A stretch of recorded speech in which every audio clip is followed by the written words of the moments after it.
पृथ्वी के संसाधनों को पूरी तरह से नष्ट करने के बाद इंसान एक पेंडोरा नामी ग्रह पर जाते हैं। वो वहाँ मिलने वाली अनमोल धातु अनोप्टेनियम के लिए उस ग्रह पर रह रहे वासी नावियों के साथ लड़ाई करते हैं। मूवी इंटरेस्टिंग और रोमांस से भरी हुई है, इसलिए पहले वीडियो को लाइक करके चैनल को सब्सक्राइब कर दें। इस मूवी की शुरुआत होते ही हम स्पेस में एक स्पेसशिप को देखते हैं और ये टाइम होता है सन 2154 का।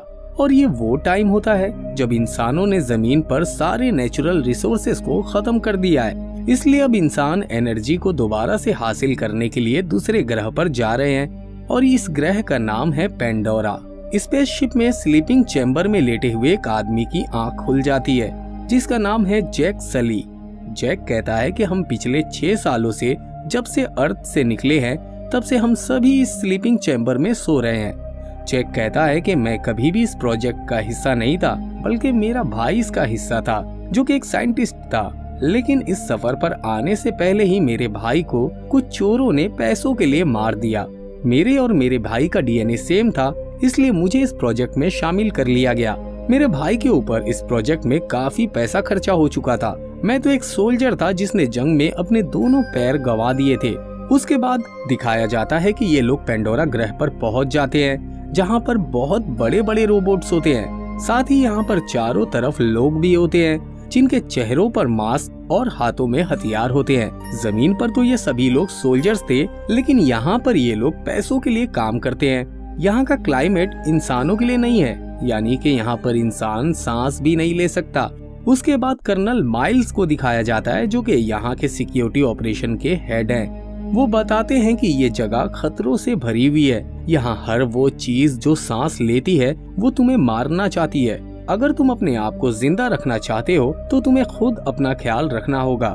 कर्नल माइल्स की बातों से पता चलता है कि वो इस ग्रह और यहाँ पर रह रहे सभी लोगों से सख्त नफरत करते हैं। जैक को लैब में लेकर जाया जाता है जहाँ उसे बहुत बड़े बड़े क्लोन्स दिखाए जाते हैं। दरअसल ये इस ग्रह पर रहने वाले लोगों के क्लोन्स हैं जिन्हें इंसानों और इस ग्रह पर रह रहे लोगों के डीएनए से मिलाकर बनाया गया है और इन्हें नावी कहा जाता है। ये एक तरह का साइंस एक्सपेरिमेंट है। इंसान का दिमाग इन क्लोन्स को पूरी तरह से कंट्रोल करेगा।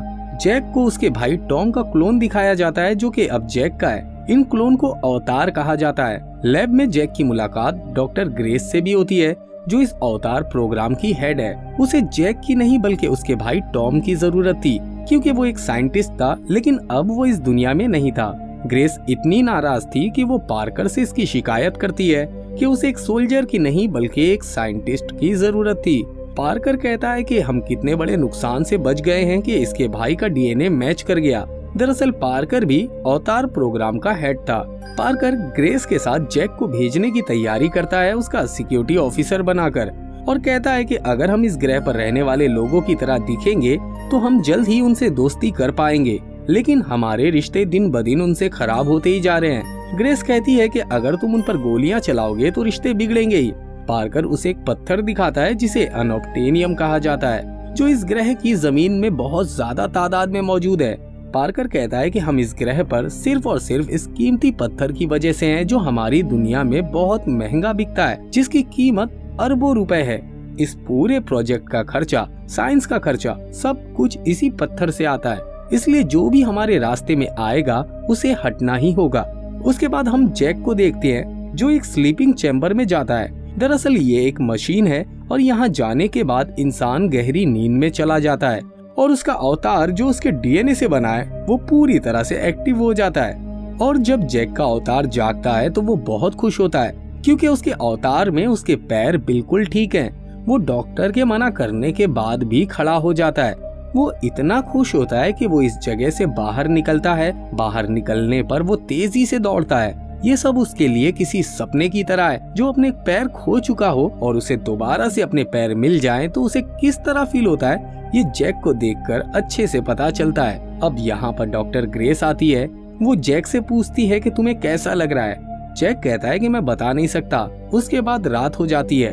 इन सब अवतार के जितने भी क्लोन्स होते हैं सबको सुला दिया जाता है और जैसे ही ये लोग सोते हैं जैक अपने इंसानी जिस्म में जाग उठता है। यानी कि जब अवतार सोता है तो इंसानी जिस्म जाग जाता है। अब अगले दिन कर्नल माइल्स जैक को अपने पास बुलाते हैं वो कहते हैं कि मैंने तुम्हारा पिछला रिकॉर्ड चेक किया है, तुमने काफी बड़ी बड़ी जंगें लड़ चुके हो। मुझे तुम जैसे ही सोल्जर की जरूरत थी।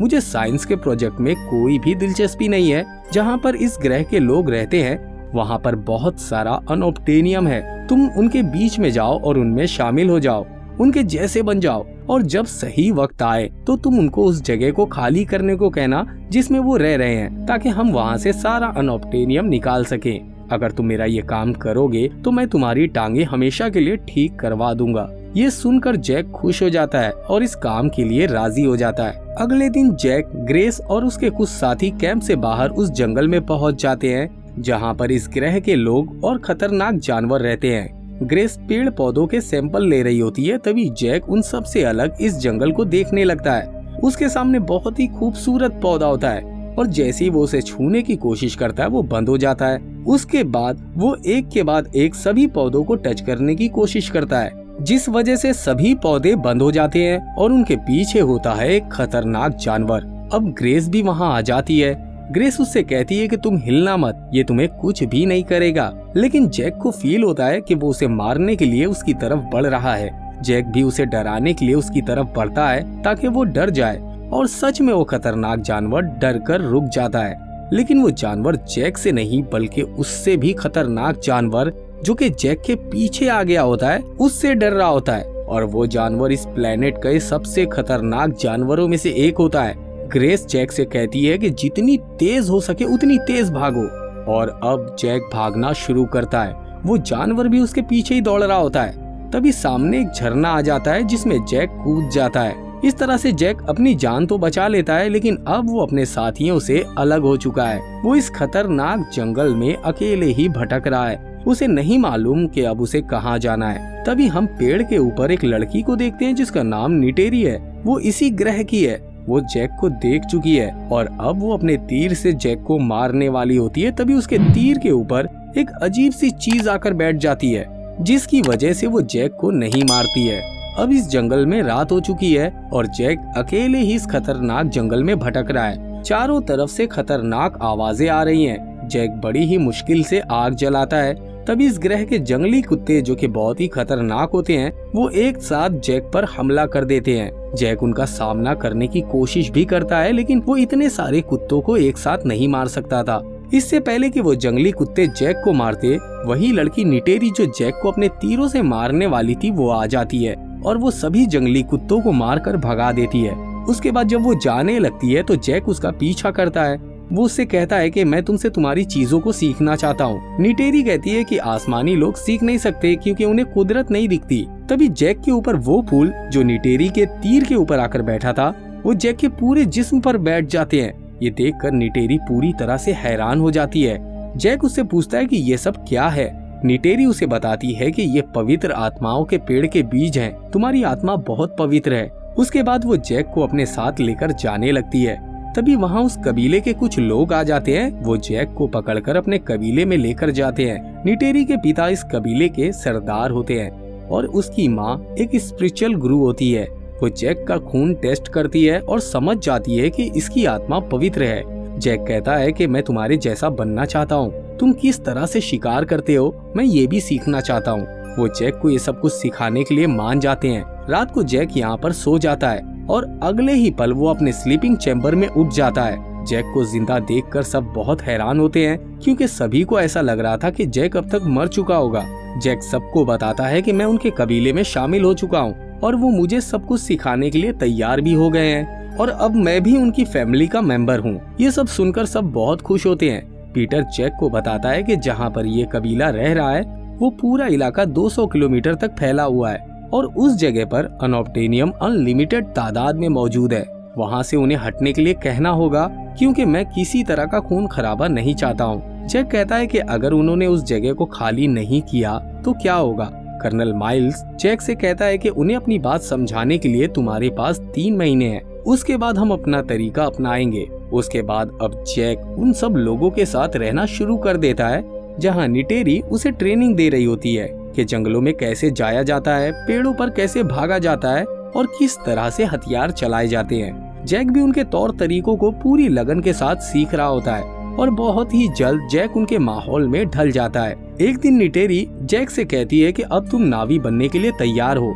दरअसल ये इस कबीले की एक रस्म है जहाँ इंसानों से ये ट्रेनिंग करवाई जाती है। जब वो हर चीज में परफेक्ट हो जाता है तो उसे नावी बना दिया जाता है, यानी कि एक तरह का कमांडर। निटेरी कहती है कि इससे पहले तुम्हें अपना एक रंग चुनना होगा। यहाँ पर बहुत बड़े बड़े बर्ड्स हैं जिनके ऊपर बैठकर यहाँ के लोग सवारी करते हैं, लेकिन नावी अपनी पूरी जिंदगी में बस एक ही बर्ड चुन सकता है, जिसके लिए उन्हें एक बहुत लंबा सफर तय करना पड़ेगा। इसी कबीले के बाकी लोगों के साथ जिनकी ट्रेनिंग पूरी हो चुकी है, जो कि अपना एक रंग चुनने के लिए जा रहे हैं, जैक भी उनमें शामिल हो जाता है। ये एक बहुत लंबा सफर होता है जहाँ आसमानों में बादलों से भी ऊपर उड़ने वाले पहाड़ होते हैं। ये सब उस रास्ते से उस जगह पहुँच जाते हैं जहाँ बहुत सारे एकरांग होते हैं। निटेरी भी अपने एकरांग पर बैठकर उस जगह पर पहुँच जाती है। सबसे पहले जैक को भेजा जाता है। जैक निटेरी से पूछता है कि मुझे कैसे पता चलेगा कि मेरा एकरांग कौन सा है। निटेरी कहती है कि वो तुम पर हमला करेगा। उसके बाद जैक एकरांग चुनने के लिए जाता है। एक एकरांग जैक पर हमला करता है। जैक बड़ी ही मुश्किल के बाद उसे अपने काबू में कर लेता है और उसके बाद वो उसकी सवारी करता है। शुरुआत में उसे थोड़ी बहुत प्रॉब्लम होती है, लेकिन जल्दी वो सीख लेता है कि एकरांग को कैसे काबू किया जाता है। उसके बाद जैक और निटेरी अपने अपने एकरांग से आसमान की सैर करते हैं। निटेरी अब जैक को पसंद करने लग गई थी और जैक भी उसे पसंद करने लगा था। जब एक दिन ये दोनों अपने अपने एकरांग पर होते हैं, तब आसमान से एक बहुत बड़ा एकरांग, जो कि छोटे छोटे एकरांगों को खा जाता है, जैक के ऊपर हमला करता है, जिस वजह से जैक और निटेरी को भागना पड़ता है। ये दोनों किसी भी तरह करके अपने आप को उस एकरांग से बचा लेते हैं। रात को निटेरी जैक को बताती है कि उसे तिरुप कहा जाता है और आज तक नावियों के इतिहास में सिर्फ 5 ही लोगों ने उसकी सवारी की है और ये हमारी दुनिया में सबसे ताकतवर है।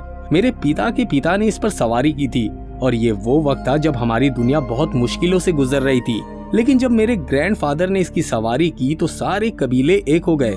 जैक को उनका रीति रिवाज और उनके रहन सहन बहुत पसंद आते हैं और अब जैक ने भी परीक्षा को पास कर लिया था, इसलिए अब जैक को ये लोग अपने रस्म व रिवाज से अपने अंदर शामिल कर लेते हैं। उसके बाद निटेरी जैक को एक पवित्र जगह पर लेकर जाती है। वो जैक से कहती है कि हम यहाँ पर दुआएं मांगते हैं और इसे आवाजों का पेड़ कहा जाता है, हमारे पूर्वजों की आवाजें। जैक अपने बालों को उस पेड़ की लटों से जोड़ता है तो उसे सच में वहाँ से आवाजें आती है। निटेरी कहती है कि अब तुम हम में से एक हो, अब तुम इस पवित्र पेड़ की लकड़ी से एक धनुष बना सकते हो और कबीले की किसी भी लड़की को अपने लिए चुन सकते हो। जैक कहता है कि मैंने पहले ही अपने लिए एक लड़की चुन चुका हूँ, लेकिन उसे भी मुझे चुनना होगा। निटेरी समझ जाती है कि वो उसी के बारे में बात कर रहा है। उसके बाद निटेरी कहती है कि वो उसे पहले ही चुन चुकी है।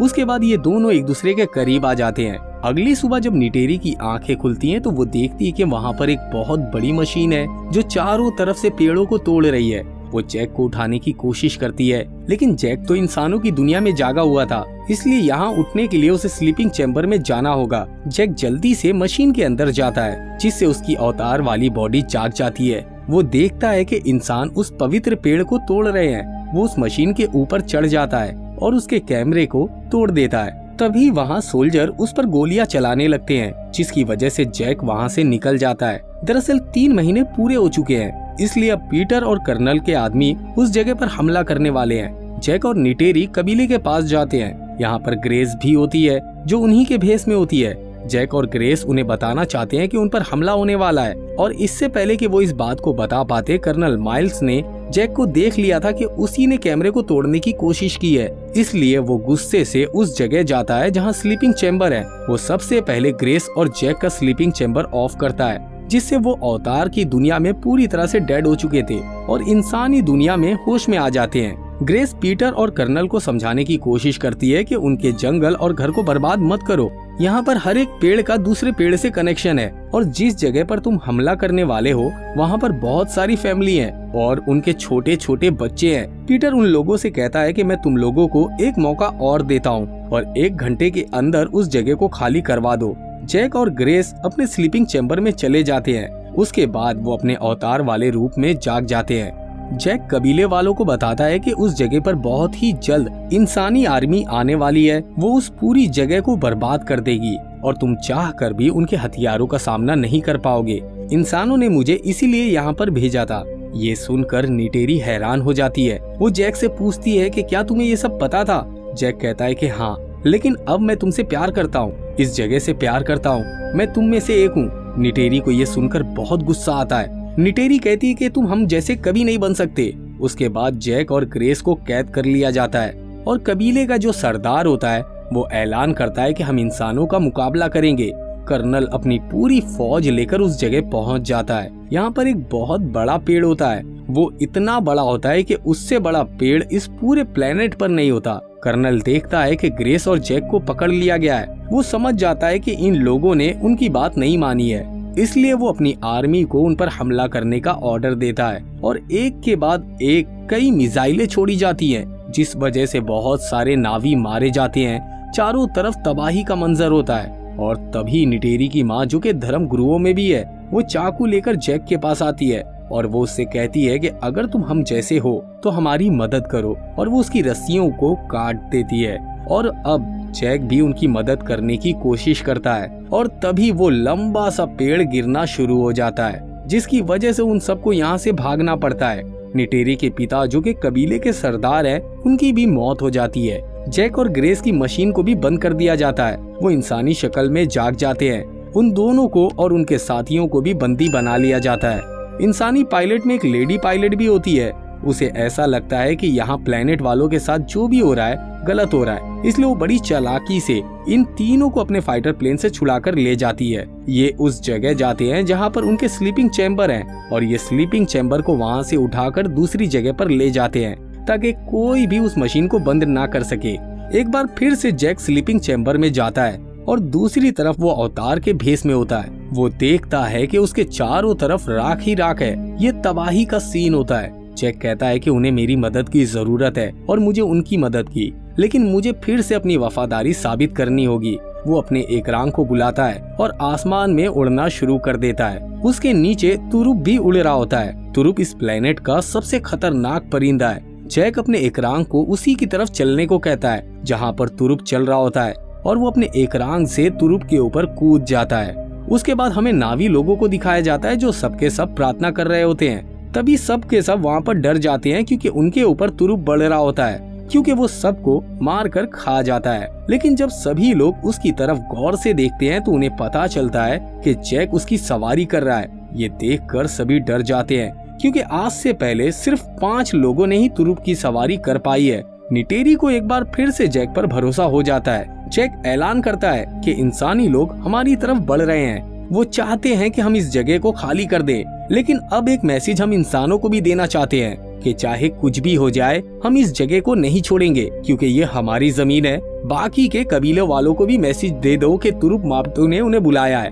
दरअसल जो भी तुरुप की सवारी करता है उसे तुरुप माप्टू कहा जाता है। जैक के इस मैसेज को पूरे प्लेनेट पर पहुंचा दिया जाता है, जिस वजह से यहाँ पर और भी नावी लोग जमा हो जाते हैं। अब जैक आत्माओं के पेड़ के पास जाता है जहाँ पर वो इस प्लेनेट की देवी, जिसका नाम ईवा है, वो उनसे प्रार्थना करता है। वो कहता है कि मैं जानता हूँ कि हम इंसानों को हराने के लिए काफी नहीं है, लेकिन मैं जानता हूँ कि आप इस प्लेनेट की हर चीज पर वास करती हैं। मुझे आपकी जरूरत है। अगले दिन इंसान उनकी आत्माओं के पेड़ को बर्बाद करने के लिए आगे बढ़ रहे होते हैं, लेकिन जैक और उसके सभी साथी जंग के लिए तैयार होते हैं। जैक के कुछ साथी अपने परिंदों की मदद से उन पर हमला करते हैं और कुछ लोग जमीन से भी हमला करते हैं। जैक के पास इस प्लेनेट का सबसे बड़ा परिंदा होता है, इसलिए इंसानों के बहुत सारे हेलीकॉप्टर को तुरुप अपने पंजों से पकड़कर फेंक देता है। जैक बहुत ही बहादुरी से सामना करता है, लेकिन इंसानों के पास हथियार हैं, जबकि इस प्लेनेट के लोगों के पास ऐसा कोई भी हथियार नहीं होता। इसलिए धीरे धीरे प्लेनेट के लोग हारने लगते हैं और एक पल ऐसा आता है कि जब निटेरी भी फंस जाती है। सोल्जर्स उसकी तरफ बढ़ रहे होते हैं, वो भी इंसानों की तरफ आने ही वाली होती है। तभी इंसानों को रेडियो पर मैसेज दिया जाता है कि बहुत तेजी से कोई तुम्हारी तरफ बढ़ रहा है। किसी को कुछ भी समझ में नहीं आता, लेकिन तभी इस प्लेनेट के खतरनाक जानवर, जिनके ऊपर गोला बारूद का भी असर नहीं होता, वो इंसानों पर हमला कर देते हैं। वो एक एक करके इंसानों को मारना शुरू कर देते हैं। वहीं आसमान में बहुत सारे इकरांग उनके हेलीकॉप्टर्स पर हमला कर देते हैं। जैक की प्रार्थना को ईवा ने सुन ली थी, लेकिन कर्नल अभी भी हार नहीं मानता। वो अपने एक बड़े से रोबोट के अंदर फिट हो जाता है और जैक पर हमला करता है। जैक और कर्नल के बीच एक जबरदस्त फाइट शुरू हो जाती है। कर्नल कहता है कि तुम शायद अपनी असलियत भूल गए हो। दरअसल कर्नल को स्लीपिंग चैम्बर दिख जाता है जिसमें जैक सो रहा है। वो स्लीपिंग चैम्बर को तोड़ना शुरू कर देता है, जैक दोबारा से उस पर हमला करता है। अब जैक का इंसानी रूप उठना शुरू हो जाता है, इसलिए यहाँ पर अवतार वाला जैक कमजोर हो जाता है। कर्नल चाकू से जैक का गला काटने ही वाला होता है, तभी निटेरी वहाँ पर पहुँच जाती है और अपने जहरीले तीर कर्नल के सीने के आर पार कर देती है, जिससे कर्नल की मौत हो जाती है। लेकिन जैक का भी इंसानी रूप जाग चुका है, इसलिए अवतार वाला जैक पूरी तरह से डेड हो जाता है। जैक को सांस लेने में बहुत प्रॉब्लम होती है, क्योंकि वो इस क्लाइमेट में बिना ऑक्सीजन मास्क के सांस नहीं ले सकता। वो मास्क को निकालने की कोशिश भी करता है, लेकिन अपने पैर खराब होने की वजह से वो वहाँ तक पहुँच नहीं सकता। और अब जैक का इंसानी रूप अपनी जिंदगी की आखिरी सांसें ले रहा होता है। निटेरी को एहसास हो जाता है कि जैक का इंसानी रूप अंदर है, इसलिए वो जल्दी से अंदर जाती है। पहले तो उसे कुछ समझ में नहीं आता, लेकिन वो समझ जाती है कि जैक इस क्लाइमेट में सांस नहीं ले पा रहा है, इसलिए वो उसके चेहरे पर ऑक्सीजन मास्क लगा देती है, जिससे जैक को एक बार फिर से ऑक्सीजन मिलनी शुरू हो जाती है। जैक अब ठीक है, लेकिन जैक अब इस प्लेनेट से वापस नहीं जाना चाहता है, इसलिए सारे इंसानों को वापस से उनकी धरती पर भेज दिया जाता है। लेकिन कुछ लोग जो बहुत अच्छे होते हैं, उन्हें यहाँ रहने की इजाजत मिल जाती है। जैक भी इस प्लेनेट पर रुक जाता है। उसके बाद जैक के इंसानी बॉडी को और उसके अवतार वाली बॉडी को आत्माओं के पेड़ के पास लाया जाता है, जहाँ पर सभी नावी लोग आत्माओं के पेड़ से प्रार्थना करते हैं और जैक के इंसानी बॉडी वाली आत्मा अवतार वाली बॉडी में हमेशा के लिए ट्रांसफर कर दी जाती है। यानी कि अब वो हमेशा के लिए एक नावी बन गया है और अब वो पूरी तरह से उन्हीं लोगों में से एक है। और इसी के साथ ये मूवी यहीं पर खत्म हो जाती है। अगर आपको हमारा ये वीडियो पसंद आए तो वीडियो को लाइक, चैनल को सब्सक्राइब और हाँ, बेल आइकॉन के बटन को दबाना ना भूलें।